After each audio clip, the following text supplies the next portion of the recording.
Selamat pagi, shalom saudara. Seberapa kita bersuka cita pagi hari ini melambaikan tangan di kepala kita, kasih tepuk tangan buat Allah kita. Haleluya. Kita sampai di minggu terakhir dalam pembahasan selama bulan Juni tentang mengutamakan keluarga. Setiap bulan Juni gereja kita akan belajar tentang keluarga dan bersyukur. Kita sudah lewati 1 bulan, saya boleh minta tolong Bro Rio tetap bantu kita dalam pemberitaan firman. Selama 1 bulan kita sudah belajar banyak tentang keluarga dan saya berdoa setiap seri pengajaran setiap minggu saudara perlu dengarkan supaya saudara mendapatkan firman yang utuh ya. Kalau saudara kelewatan, saudara boleh nonton kembali di YouTube channel gereja kita. Sedikit saya review buat kita selama 5 minggu ini apa yang saudara pelajari. Di minggu pertama Bapak Gembala memberikan pondasi kepada kita tentang kekuatan Injil dalam gereja kita, dalam rumah kita, keluarga kita, sehingga keluarga kita dibangun atas dasar Injil dan kebenaran firman. Kemudian di minggu kedua ada Pastor Jimmy Setiawan yang mengingatkan kita tentang peran Roh Kudus dalam keluarga kita. Boleh next slide, saya minta diikuti ya, cukup. Bahwa Roh Kudus itu bekerja menolong setiap anggota keluarga. Dan saya berdoa saudara belajar banyak juga tentang peran Roh Kudus dalam rumah saudara. Di minggu ketiga kita belajar tentang rasa hormat dalam keluarga. Pentingnya saling menghormati, dibawakan oleh Pendeta Silas Papare. Dan minggu lalu Bapak Hans membawakan firman Tuhan tentang kehadiran Tuhan di tengah keluarga kita. Jadi saya pribadi 4 minggu ini belajar banyak. Saya percaya saudara juga belajar banyak. Kalau saudara kelewatan, pastikan saudara bisa ikuti setiap seri yang terlewatkan dalam YouTube channel kita. Nah, minggu ini saya akan akhiri seri pengajaran tentang keluarga di bulan Juni dengan tema keluarga yang tidak sempurna. Kebenaran memang bahwa tidak ada satupun keluarga yang sempurna. Kalau saudara senang dengan judul, makanya saya kasih judul Perfect Love in Imperfect Family. Ini bahasa Inggris yang artinya kasih yang sempurna di keluarga yang tidak sempurna. Kebenaran bahwa keluarga kita, semua keluarga tidak sempurna, itu tidak mengurangi sukacita kenyataan bahwa sekalipun keluarga kita tidak sempurna, di hari-hari kehidupan kita, kita tetap merasakan kasih Allah yang sempurna. Katakan amin. Mari saya tunjukkan kepada saudara bahwa tokoh-tokoh dalam Alkitab pun juga tercatat dari keluarga-keluarga yang tidak sempurna. Next slide. Kalau saudara menemukan tokoh-tokoh yang Tuhan pakai dalam pekerjaan Tuhan, ternyata mereka juga lahir dari keluarga-keluarga yang tidak sempurna. Manusia pertama yang Tuhan ciptakan, Adam dan Hawa, harus menghadapi keadaan di mana mereka jatuh dalam dosa pertama kali oleh karena peran Adam atau peran pria tidak berfungsi dengan baik. Kain dan Habel menjadi keturunan selanjutnya yang merupakan pemicu atau awal dari kejahatan pembunuhan pertama. Abraham dan Sarah, kita tahu bagaimana Abraham dan Sarah tidak sabar menunggu janji Tuhan sehingga mereka tidak bijak dan mengizinkan Abraham meniduri Hagar. Nuh, seorang yang kita kagumi karena imannya kepada Tuhan, juga Alkitab pernah catat melakukan kesalahan. Dia mabuk dan mempermalukan dirinya di depan anak-anak. Daud, raja yang dahsyat itu, juga merupakan seorang yang lahir dari keluarga yang tidak ideal. Alkitab catat Daud ditinggalkan ayah dan ibunya. Bahkan kalau kita kenal kisahnya, Daud ingin dibunuh, dikejar-kejar oleh anaknya. Ishak, seorang yang pilih kasih, ya, punya istri yang otoriter, Ribka. Dia paksa Yakub untuk tipu ayahnya supaya hak kesulungan menjadi miliknya. Yusuf, dengan visi yang besar yang Tuhan berikan kepadanya, juga diizinkan lahir di keluarga yang tidak ideal. Terjadi kecemburuan yang besar antara saudara-saudara Yusuf. Imam Eli, seorang pemimpin ibadah, tokoh agama pun harus menghadapi kenyataan, menghadapi anak-anak yang hidup dalam dosa. Hosea dan Gomer, perwakilan Allah harus menghadapi Gomer yang tidak setia, mengkhianati Hosea. Jadi kalau saudara pelajari, Alkitab juga mencatat berbagai macam keluarga dengan ketidaksempurnaannya. Sekalipun kita kenal Abraham sebagai bapak orang beriman, dia juga lahir di keluarga yang tidak ideal. Daud, raja yang perkasa, juga lahir di keluarga yang tidak ideal. Hosea, Imam Eli, dan tokoh-tokoh yang kita banggakan lainnya juga tercatat ketidaksempurnaan keluarganya. Tetapi apa yang bisa kita pelajari dari sini? Ternyata saudaraku, bahwa ini fakta, tidak ada satupun keluarga yang tidak sempurna. Kalau hari ini saudara mengalami keluarga yang tidak ideal, keluarga yang mungkin tidak sesuai dengan keinginan hati saudara, saya berdoa firman ini menghibur saudara, bahwa ternyata memang tokoh-tokoh dalam Alkitab pun juga mengalami keluarga yang tidak sempurna. Karena memang tidak ada satupun keluarga yang sempurna. Setiap kita manusia yang jatuh dalam dosa sehingga membuat keluarga itu menjadi tidak sempurna. Tetapi kabar baik yang lain adalah begini. Sekalipun keluarga kita tidak sempurna, dalam keluarga yang tidak sempurna itu sebelumnya ada kasih yang sempurna. Sehingga tidak ada keluarga yang sempurna, yang ada adalah keluarga yang dikasihi Tuhan dengan kasih yang sempurna. Perhatikan baik. Ketidaksempurnaan keluarga tokoh-tokoh dalam Alkitab tidak sedikit pun merusak rencana Allah yang sempurna dalam kehidupan mereka. Sekalipun Daud, Nuh, ini kayaknya terlalu besar gini atau gimana, menggaung sekali. Hosea dan sebagainya, sekalipun mereka lahir dari keluarga yang tidak sempurna, ternyata pekerjaan Tuhan dan kasih Allah buat mereka tetap sempurna. Sehingga hari ini kita bisa belajar banyak dari tokoh-tokoh dalam Alkitab. Dari situ kita mengerti, next slide, bahwa ketidaksempurnaan keluarga padahal justru dapat menjadi panggung yang terbaik untuk kita bisa melihat sempurnanya kasih Allah buat mereka. Walaupun Abraham berbuat salah, Tuhan tidak lalai memelihara keluarga mereka. Walaupun Daud pernah berbuat salah, berdosa, Tuhan tidak gagal memelihara keturunan Daud. Walaupun tokoh-tokoh dalam Alkitab gagal dalam mengerjakan banyak hal, tetapi kasih Allah tetap sempurna memelihara mereka. Bu, Pak, teman-teman muda, ini kabar baik buat kita. Bahwa sekalipun keluarga kita tidak sempurna, Tuhan tetap mengasihi keluarga kita dengan kasih yang sempurna. Amin. Sekalipun suamimu tidak sempurna, Tuhan tetap mengasihi suamimu dengan kasih yang sempurna. Sekalipun istri kita tidak sempurna, Tuhan tetap mengasihi istri kita dengan kasih yang sempurna. Sekalipun anak-anak dan orang tua kita tidak sempurna, semua anak-anak dan orang tua dalam keluarga dikasihi Allah dengan sempurna. Itu sebabnya saya rindu kita belajar bagaimana kasih yang sempurna itu nyata di tengah keluarga kita yang tidak sempurna. Mari buka Alkitab kita 1 Yohanes 4 ayat yang ke-7. 1 Yohanes 4 ayat yang ke-7. Ayat mingguan kita selama minggu ini. Mari baca dengan suara yang keras, hitungan yang ketiga. 1, 2, 3. Saudara-saudaraku yang kekasih, marilah kita saling mengasihi. Sebab kasih itu berasal dari Allah. Dan setiap orang yang mengasihi lahir dari Allah dan mengenal Allah. Ini perintah buat kita untuk saling mengasihi. Dalam konteks hari ini, dalam keluarga kita. Tentu Tuhan mau sekalipun keluarga kita tidak sempurna, kita diminta untuk mengasihi keluarga kita.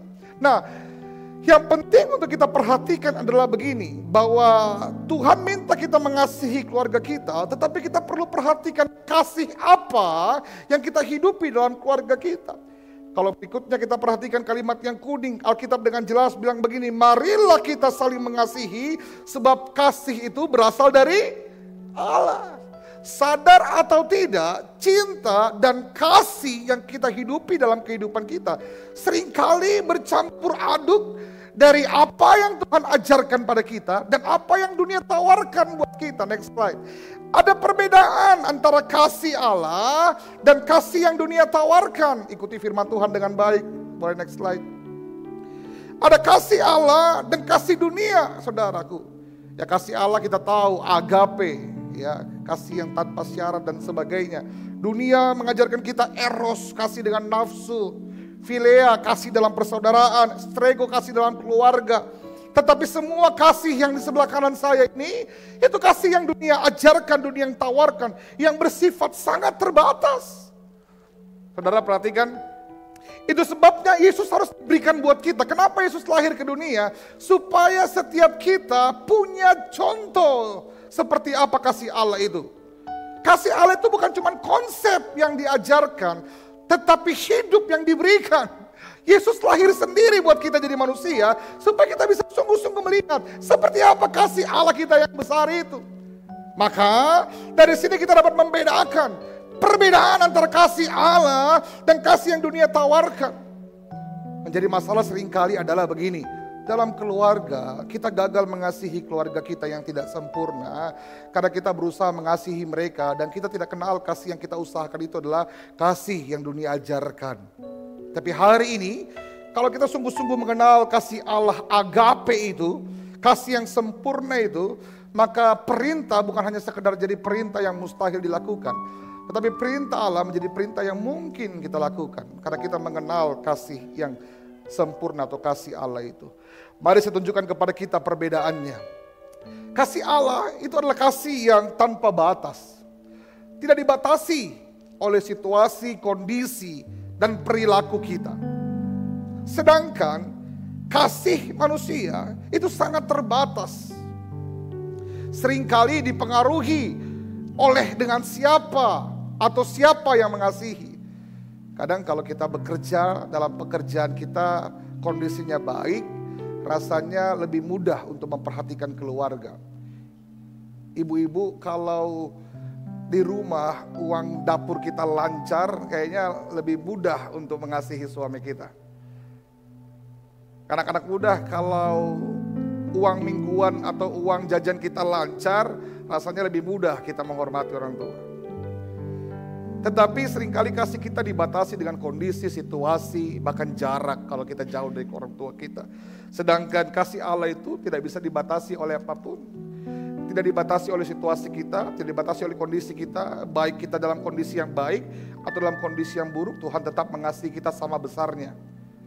Kasih Allah itu tanpa syarat, tidak bergantung pada perbuatan kita. Kalau dunia ajarin kita begini, dari kecil saudara sering dengar kalimat ini, belajar kau baik-baik nak, kalau bagus nilaimu itu baru anaknya bapak. Kalau enggak bagus nilaimu, coba kau cari siapa bapakmu. Betul? Di tempat kerja kita menerima kasih kalau apa? Kalau kita bekerja dengan baik. Seringkali kita iri sama rekan-rekan kerja kita, kenapa? Karena rasanya sepertinya mereka lebih dikasihi. Mungkin karena kerja mereka lebih baik dari kita. Tetapi Tuhan itu gak bisa berubah kasih.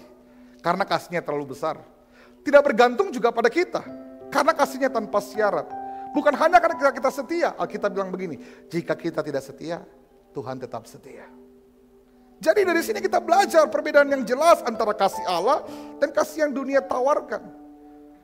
Kasih Allah tidak menunggu bukti dari kita berubah dulu baru kita dikasih. Justru kasih Allah terus menyertai kita sampai kita memutuskan untuk berubah. Kalau di dunia kan mana bisa ya, di usaha diajarin ada uang, ada barang, ada tompi itu. Baru dibilang ada. Sedangkan Tuhan tetap memutuskan untuk mengasihi kita. Kasih Allah itu adalah kasih yang sekalipun kita belum berubah, sekalipun kita tidak setia, sekalipun kita mungkin sering melupakan Tuhan, kasih Allah memutuskan untuk tetap mengasihi kita. Tapi kasih dunia itu kasih yang karena ada syarat. Kalau kita baik, baru orang lihat kita. Kalau kita ada uang, baru orang hormati kita. Kalau kita perform di tempat kerja, baru kita dapat perhatian. Tapi kalau tidak, kita pun juga seringkali dilupakan. Dalam keluarga dari 3 anak kita yang paling bandel, kita yang paling nakal, maka kita tidak cukup layak untuk dikasihi. Saya berdoa saudara bisa mengikuti perbedaan demi perbedaan antara kasih Allah dan kasih yang dunia ajarkan atau tawarkan. Itu sebabnya begini. Kasih Allah itu adalah kasih yang sempurna sebagai contoh untuk kita mengasihi keluarga kita. Kita perlu punya kesadaran, kerinduan untuk mengasihi keluarga kita. Bukan dari kasih yang dunia ajarkan, tapi dari kasih yang Tuhan berikan. Nah saudaraku, Itu sebabnya ini kalimat yang bagus. Tuhan lahir sebagai manusia untuk mengasihi kita, supaya kita bisa mengenal kasih yang sempurna itu. Maka kasih yang sempurna itu juga seringkali kita dengar dengan apa? Kasih karunia.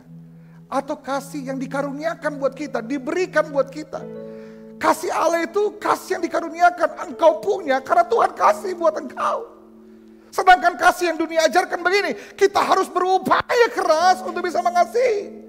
Kalau hari ini kau mengasihi suamimu dengan tenaga yang keras dan usaha yang keras, kau akan berakhir pada keputusasaan. Kalau kau mengasihi istrimu sebagai sebuah usaha manusia, kau akan berakhir kepada kekecewaan. Tetapi kalau hari ini kita buka hati kita dan menerima kasih karunia yang Tuhan berikan buat kita, kasih yang Allah tunjukkan buat kita, maka saya percaya dengan kasih itulah kita mampu mengasihi suami, istri, anak-anak, dan orang tua kita. Yang setuju katakan amin.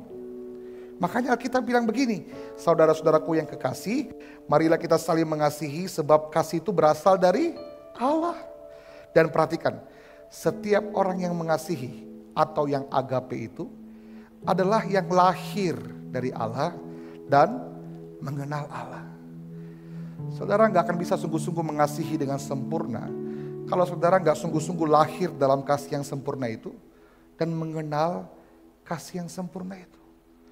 Makanya minggu lalu Pak Anes jadi kita perlu dorong diri kita untuk mengenal Allah. Melalui pembacaan firman, hubungan yang intim dengan Tuhan, terus kenali Allah. Kenali kasih itu. Karena hanya dengan kita mengenali kasih yang sempurna itu, maka kita akan memiliki kasih yang sempurna itu. Dengan kita lahir dalam kasih yang sempurna itu, kita dilahirkan baru saudara. Bukan lagi dengan kemampuan kita untuk mengasihi, tetapi karena kepenuhan kasih Allah buat kita. Sehingga kita tidak sulit mengasihi, karena kita penuh dengan kasih Allah yang sejati.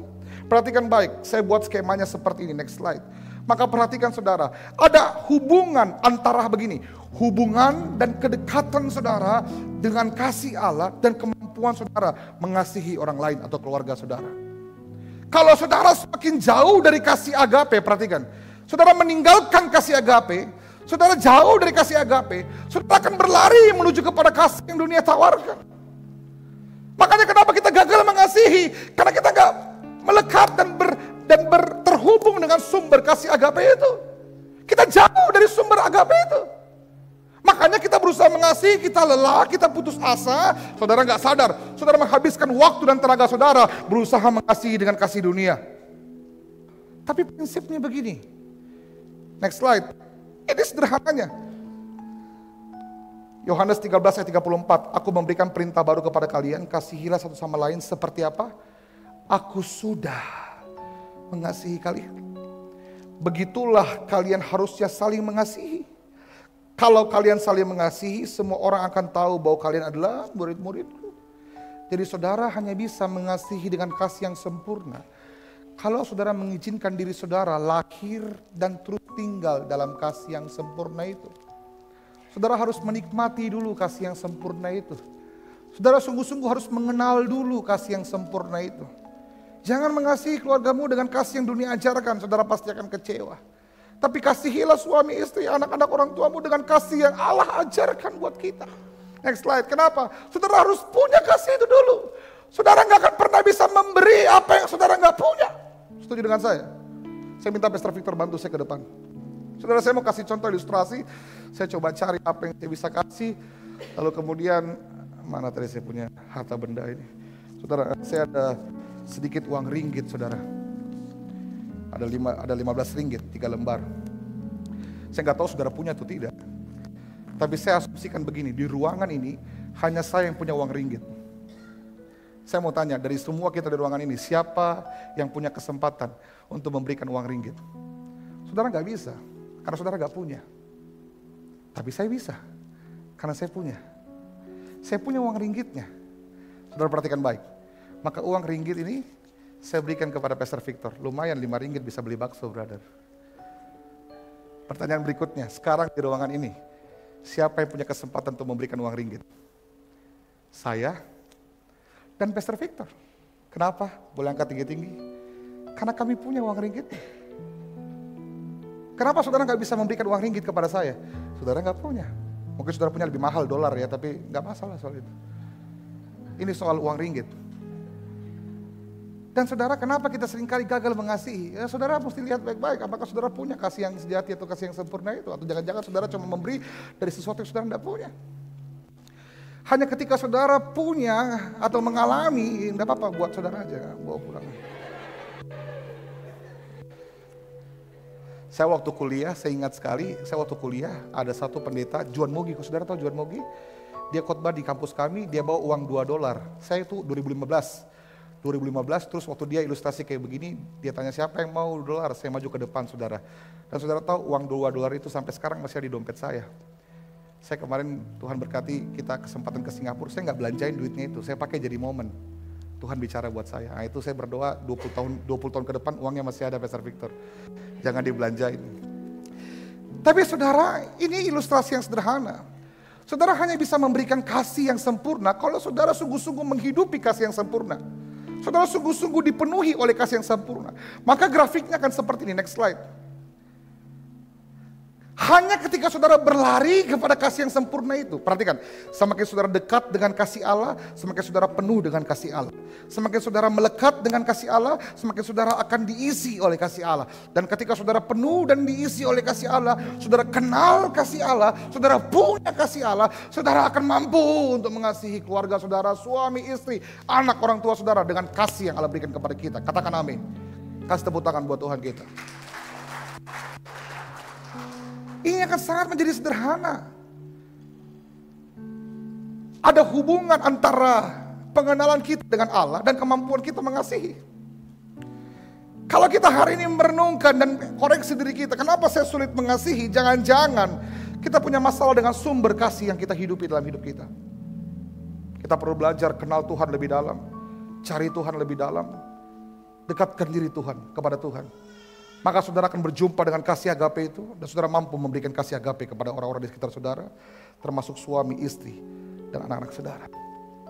Nah, saya berdoa saudara sungguh-sungguh mengenali Allah, hidup dalam kasih Allah itu, terima anugerah daripada Tuhan melalui kasih-Nya, sehingga saudara mampu mempraktekkan kasih Allah itu dalam keluarga saudara. Saya akan bagi kepada saudara ada 3 hal, bagaimana kasih Allah itu akan bekerja dalam keluarga saudara. Kalau saudara memiliki kasih Allah yang sempurna itu. Ada 3 hal yang saya bisa bagi buat saudara. Yang pertama adalah begini.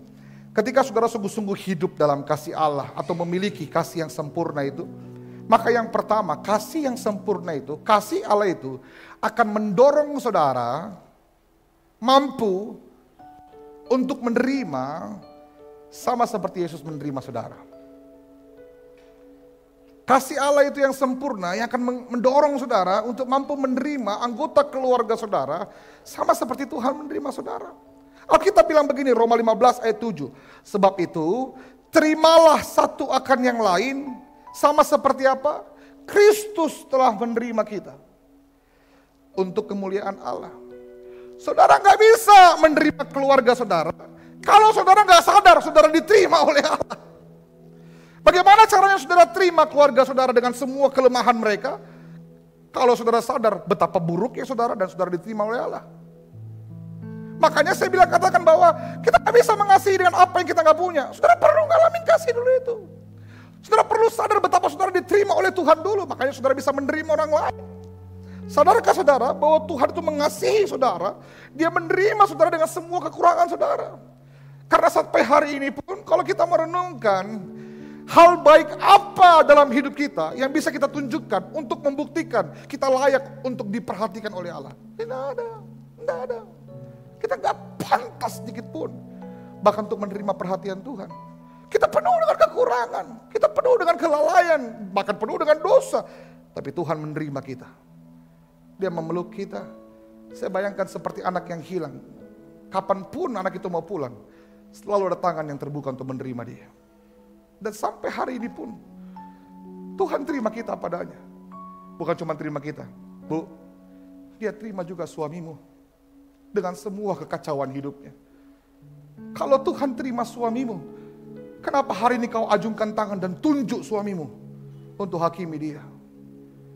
Kalau Tuhan mengasihi suamimu, kenapa kau begitu marah dan membenci dia, sulit menerima dia? Saudara ingat Alkitab catat tentang orang yang berhutang, dilunaskan utangnya, kemudian dia keluar, dia ketemu orang yang berhutang pada dia, dia cekek lehernya. Padahal utang dia kepada bosnya lebih besar daripada utang orang itu kepada dia.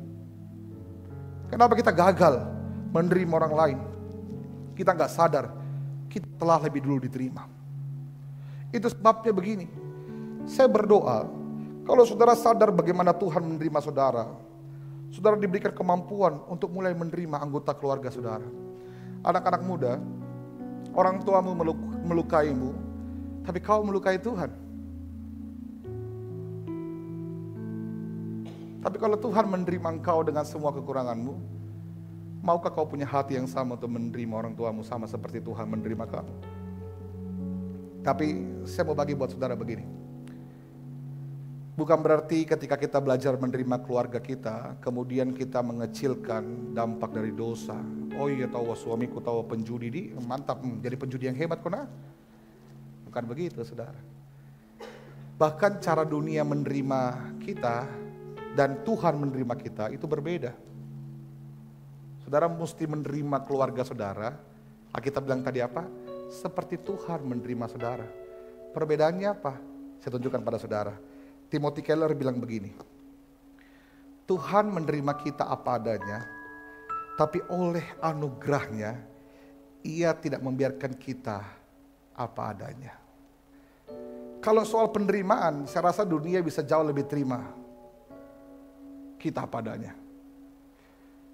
Kalau penjudi, siapa yang paling terima dia, Pak? Bandar. Senang gitu kalau ketemu penjudi. Nah, anggota aku ini. Saudara gak mungkin bisa terima suami saudara yang penjudi lebih daripada bandarnya. Tapi Alkitab menunjukkan perbedaan cara Allah menerima, cara Tuhan menerima dan dunia menerima.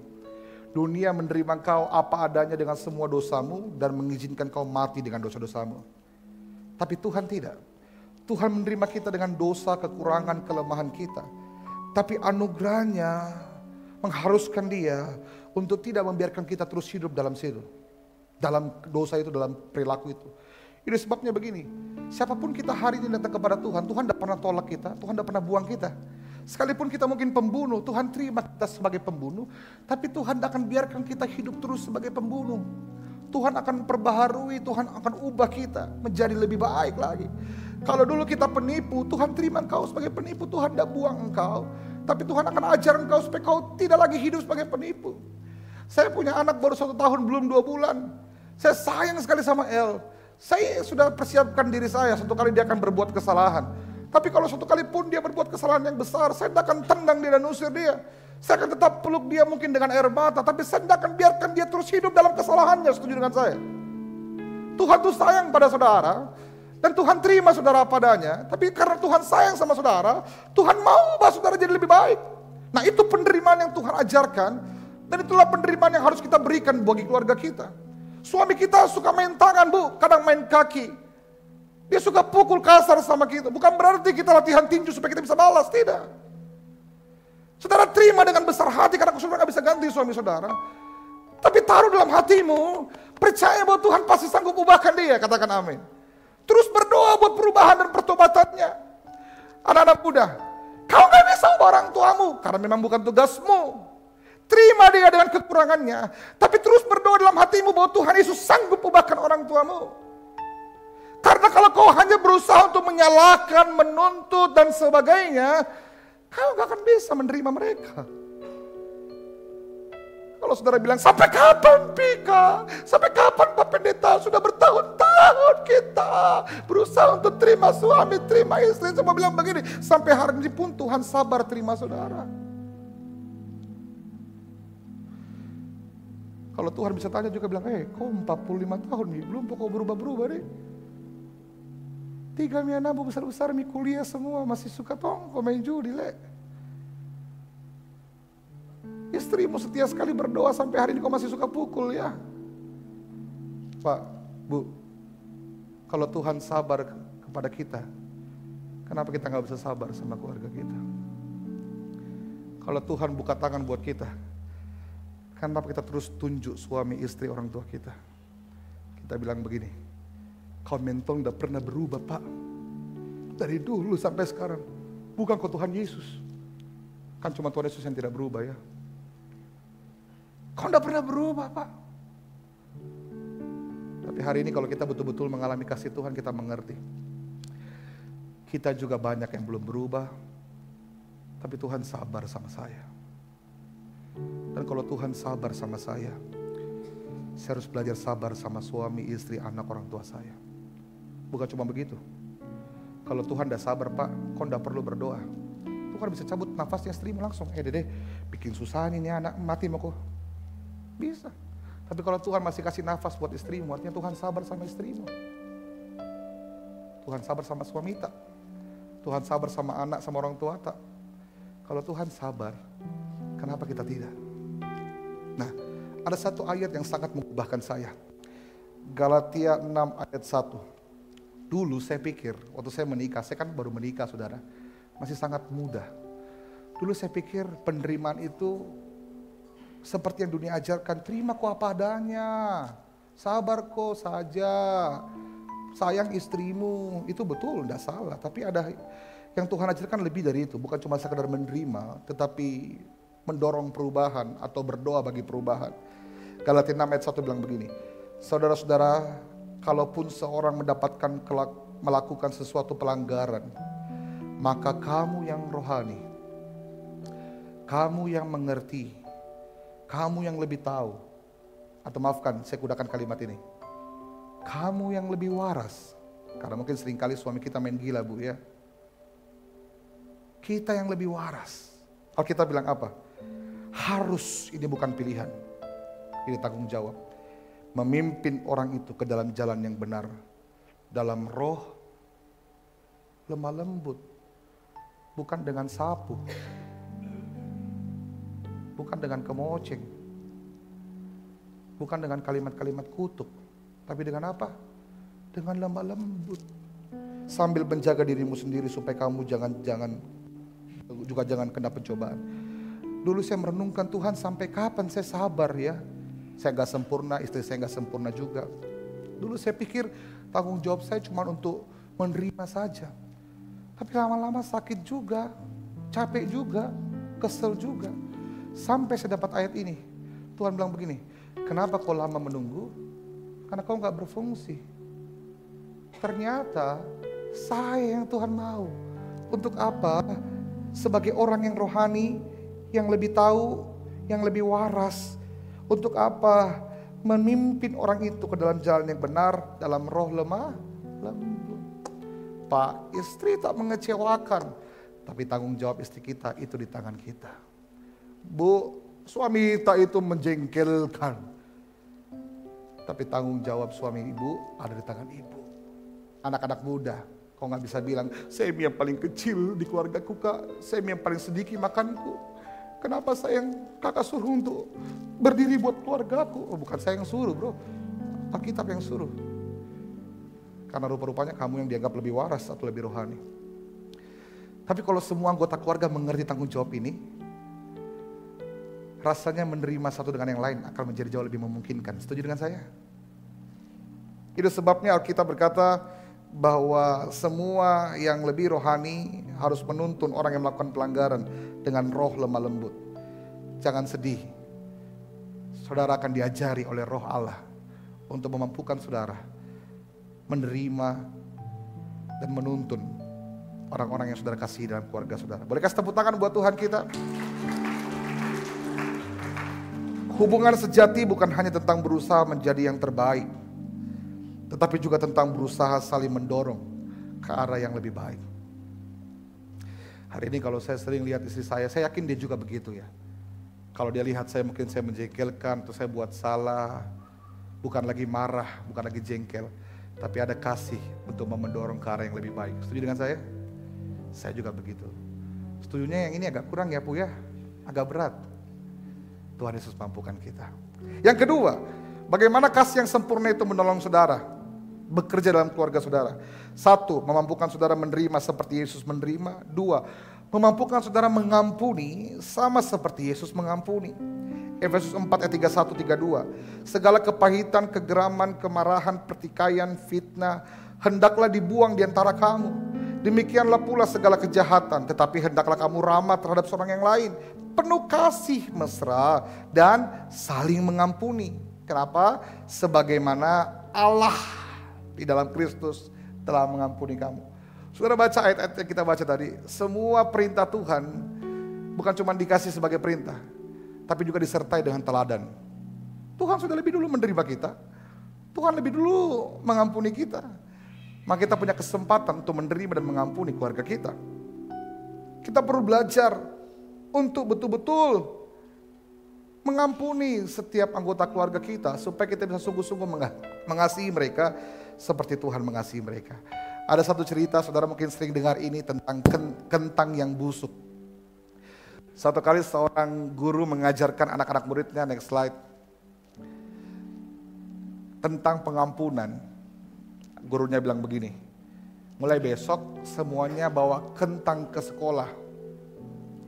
Setiap kali kau ingat ada orang yang menyakiti hatimu, taruh kau satu kentang dalam tasmu. Kalau ada lagi yang sakiti kau, taruh lagi. Kalau 10 orang yang kau ingat sakiti kau, taruh kau 10. Besok hari semua anak murid datang, bawa kentang yang banyak. Ada yang masukkan 10 di tasnya, ada yang masukkan 5, ada yang masukkan 7, ada yang tidak pakai tas, dia bawa karung karena saking banyaknya. Kenapa? Ya karena banyak yang sakiti ki, banyak yang lukai ki, tidak apa-apa. Terus gurunya bilang begini, sekarang kemanapun kau pergi, bawa ki tasmu dengan semua kentang-kentangmu. Kau pergi sekolah bawa, kau pergi gereja bawa, kau pergi di mall bawa, kau masuk kamar tidur bawa juga. Pokoknya kemanapun kau pergi bawa ki. Singkat cerita 1 minggu berlalu, 2 minggu berlalu, kentang itu saudara makin lama makin busuk. Makin lama makin mengeluarkan harum yang tidak baik. Makin bau. Anak-anak mulai gelisah, ada yang marah, bilang, Bu, botol sekali di rumah aku kasih yang gara-gara kentang. Terus ibunya bilang begini, oke, sekarang semua kentang yang busuk itu semuanya boleh buang di tempat sampah yang ibu taruh di depan. Apa yang terjadi? Semuanya langsung lari. Buang semua itu kentang busuk. Buang sampai semua. Tidak ada satupun anak yang tidak buang kentangnya. Semua buang. Kenapa? Bau ki, busuk. Sudah berat, busuk lagi. Terus guru ngajar begini. Tahukah kamu bahwa kentang ini sama seperti luka yang orang berikan buat kita? Harusnya tidak perlu selalu ada dalam kita. Karena dia bau busuk. Dia berat membebani kita. Tapi kenapa ada begitu banyak orang yang rela bawa kentang busuk kemana-mana? Dia tidak ikhlas kalau kentang busuk itu dibuang. Buang kau itu lukamu. Aduh bicara begitu. Kau tidak tahu dia sakiti kan luar biasa. Kau bukan jadi saya. Saya juga tidak mau jadi ibu. Kau tidak tahu apa yang salah. Tidak ada yang tahu, Bu. Cuma Tuhan yang tahu. Tapi tahukah saudara, memeluk luka dengan erat itu sama dengan memeluk kentang yang busuk. Yang semakin hari akan semakin merusak diri kita. Kita semua tahu tentang ini. Tapi kita masih lebih senang dengan kentang-kentang busuk yang kita bawa kemana-mana. Itu sebabnya kita perlu belajar untuk buang semua luka kentang busuk itu. Supaya kita dibebaskan. Ada satu pelajaran yang penting tentang luka. Saya belajar begini saudara. Kenapa Tuhan mau hati saudara dibersihkan? Karena hati saudara cuma satu. Saya belajar ini baik, penting sekali. Kalau hati saudara terluka, perhatikan. Hati yang saudara mengasihi, hati yang saudara pakai untuk mengasihi keluarga saudara, itu hati yang sama yang saudara pakai mengasihi Tuhan. Hati yang saudara pakai mengasihi bos saudara di kantor, itu sama yang saudara pakai untuk mengasihi anak-anak saudara. Makanya kenapa kita seringkali bermasalah tentang kasih, Pak? Karena hatinya bermasalah. Ada hubungan antara kondisi hati kita dan cara kita mengasihi. Sederhana saya kasih contoh begini. Saudara dimarahin bos di kantor, hatimu terluka. Perhatikan, tapi hati yang kau pakai untuk berurusan dengan bosmu, itu hati yang sama yang kau pakai untuk berurusan dengan anak-anakmu, setuju? Kenapa anak-anakmu tidak pernah merasakan kasih yang sempurna? Hatimu terluka. Makanya begini, kita berantemnya sama siapa, ruginya yang siapa. Kenapa anak-anak kita gak pernah mengalami kasih yang sempurna dari kita? Sederhana, hatimu terluka, mungkin karena dari suami atau siapapun itu. Dan kenapa saudara gak bisa mengasihi Tuhan dengan sungguh-sungguh? Karena hati yang saudara pakai untuk marah sama suami, itu hati yang saudara mau pakai untuk menyembah Tuhan. Hati yang saudara pakai untuk benci bos saudara, itu hati yang saudara mau pakai mengasihi anak. Tidak bisa. Karena hatinya cuma satu. Makanya bagaimana kita bisa mengasihi dengan sempurna? Harus dipulihkan seutuhnya. Omong kosong saudara mengasihi Tuhan dengan sepenuh kalau saudara punya dendam atau benci di dalam hati saudara. Makanya saudaraku, saya percaya begini, next slide. Kalau saudara menyimpan luka, orang yang dilukai akan cenderung melukai. Tapi kalau saudara izinkan Tuhan pulihkan, saya selalu percaya ini, bahwa orang yang dipulihkan pasti bawa pemulihan.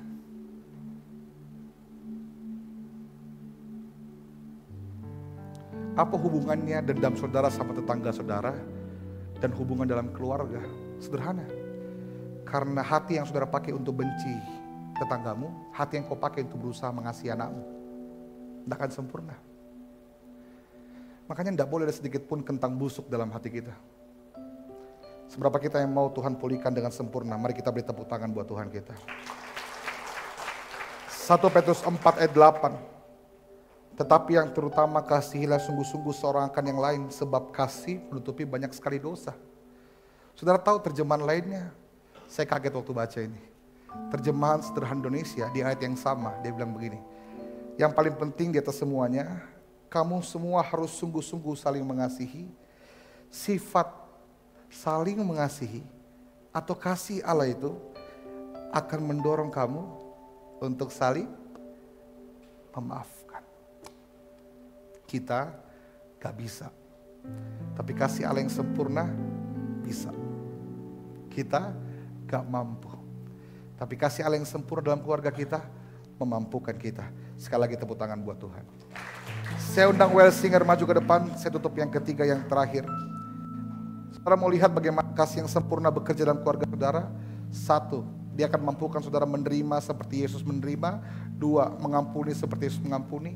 Yang ketiga, saya senang sekali dengan yang ketiga ini. Kasih yang sempurna itu akan memampukan saudara untuk berempati, sama seperti Yesus berempati. Saudara familiar dengan kata empati? Bapak Gembala kita sering ajar itu. Kalau saudara hadir di ibadah pasutri, saudara belajar tentang empati. Tapi kata empati itu kata yang berdampak banyak dalam keluarga saya. Empati itu next slide adalah ini saudara. Kemampuan untuk memahami perasaan orang lain, melihat dari sudut pandang orang lain, menempatkan diri di posisi orang lain. Kenapa kita gak pernah bisa mengasihi orang Pak? Kita paksa tuntut orang untuk memahami kita, mengerti kita. Kita mau kita punya istri sama pikirannya dengan kita. Kita mau kita punya anak-anak ikuti apa yang kita mau. Kita mau kita punya orang tua maunya harusnya kayak kita. Padahal begini, kita gak pernah berusaha cari tahu apa yang mereka mau. Kita gak berusaha cari tahu apa yang mereka pikirkan.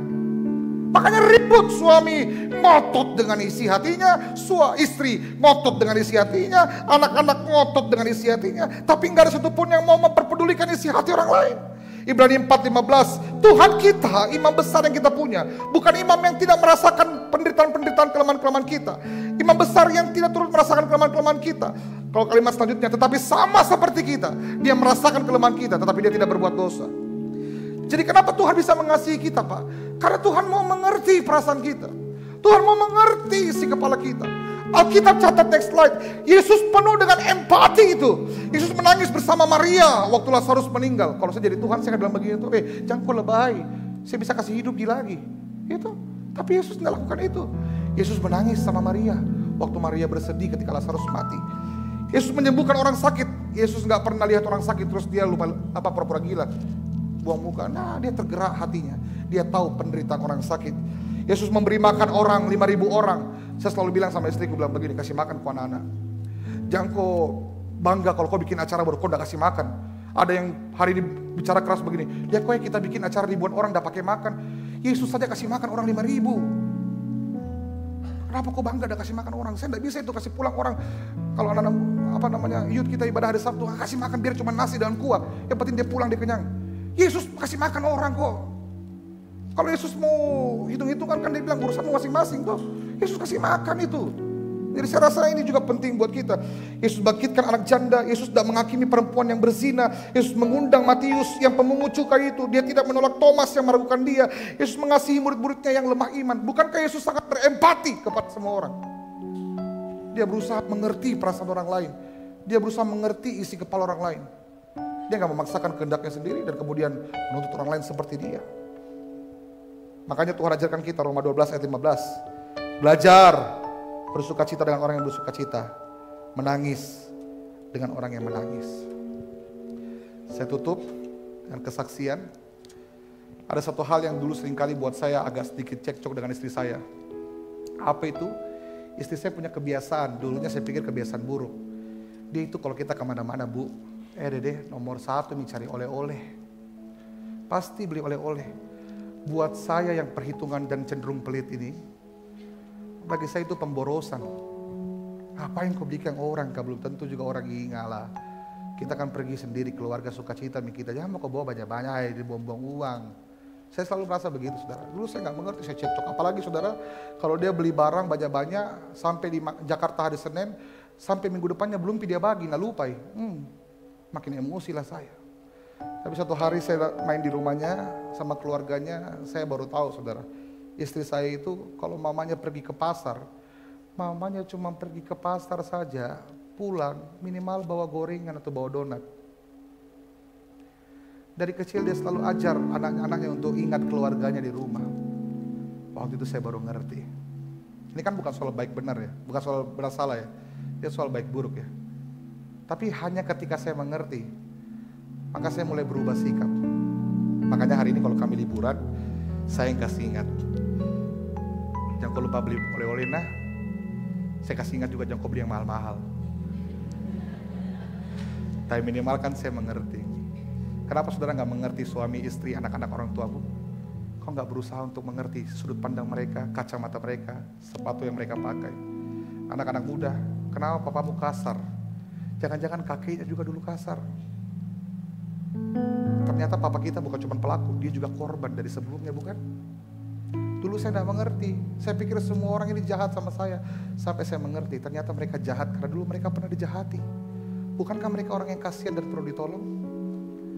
Kalau saudara mengerti semua alasan di balik sesuatu, saudara berusaha mau tahu, saudara berusaha untuk mau mengerti, berempati, kasih akan semakin memungkinkan terjadi keluarga saudara. Amin. Saya undang kita bangkit berdiri. Sebagai penutup, kalimatnya sederhana. Belajar berempati. Saudara tidak berhak marah kalau saudara tidak mengerti. Kenapa anak kita begitu kasar? Kenapa anak kita begitu nakal dan bisa dikasih tahu? Belajar empati. Sudah kita sungguh-sungguh ada di hidupnya mereka, tahu apa yang mereka alami di sekolah. Kenapa suami kita cuek, diam, gak pernah ngomong, 11-12 sama patung. Tanya, belajar kenali, belajar empati, berusaha mengerti perasaannya. Kenapa istri kita cerewet, Pak? Bu, tanya juga, kenapa, apa yang kau rasa, apa yang kau alami. Kalau kita mulai belajar berempati, saya percaya kasih akan semakin mungkin. 3 hal yang saya bagikan, kalau kita sungguh-sungguh mau melibatkan kasih yang sempurna. Yang pertama, kasih menolong kita untuk menerima seperti Yesus menerima, mengampuni seperti Yesus mengampuni, dan berempati seperti Yesus berempati. Kasih tepuk tangan buat Tuhan kita. Kasih dari surga memenuhi tempat. Kasih dari Bapa surgawi.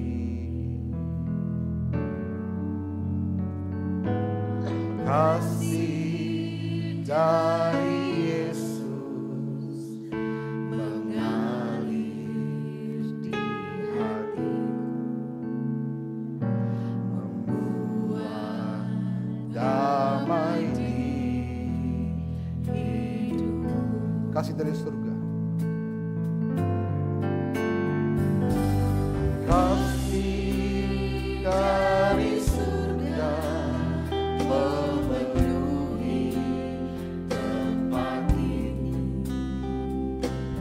Kasih dari Bapa surgawi. Kasih dari Yesus. Kasih dari Yesus mengalir di hatiku,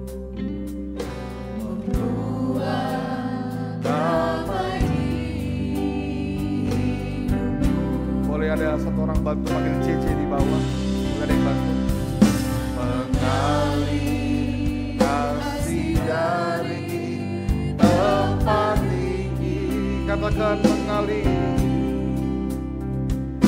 Mengalir kasih dari mata Allah Bapa. Mengalir, mengalir, mengalir dan mengalir, mengalir memenuhi hidupku. Mengalir kasih dari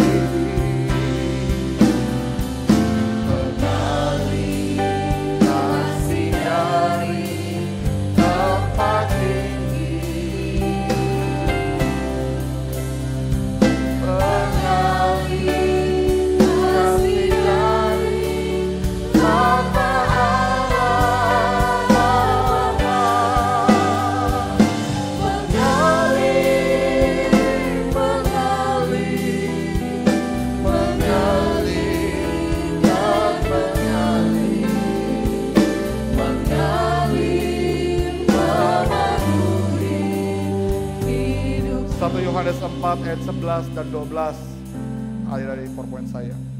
Saudara-saudaraku yang kekasih, jikalau Allah sedemikian mengasihi kita, maka haruslah kita saling mengasihi. Tidak ada seorang pun yang pernah melihat Allah. PowerPoint saya. Jika kita saling mengasihi, Allah tetap di dalam kita dan kasih-Nya sempurna di dalam kita. Saya coba tambahkan satu kata di ayat ini. Bacanya seperti ini, next slide. Saudara-saudaraku yang terkasih, jikalau Allah sedemikian mengasihi keluarga kita, maka haruslah kita juga saling mengasihi. Tidak ada seorang pun yang pernah melihat Allah. Jika kita saling mengasihi, Allah tetap di dalam keluarga kita dan kasih-Nya sempurna di dalam keluarga kita. Saya undang istri saya maju ke depan. Kita mau berdoa dulu, belum pian anak-anak. Ya, saudara suami istri pegangan tangan. Kalau anak muda tidak bawa keluarga, taruh tanganmu di dada. Bawa orang tuamu, anak kita juga dong. Ya, elbow ke sini ya. Sudah selesai 1 bulan ini tentang keluarga. Saya mau melepaskan berkat buat keluarga saudara. Mengalir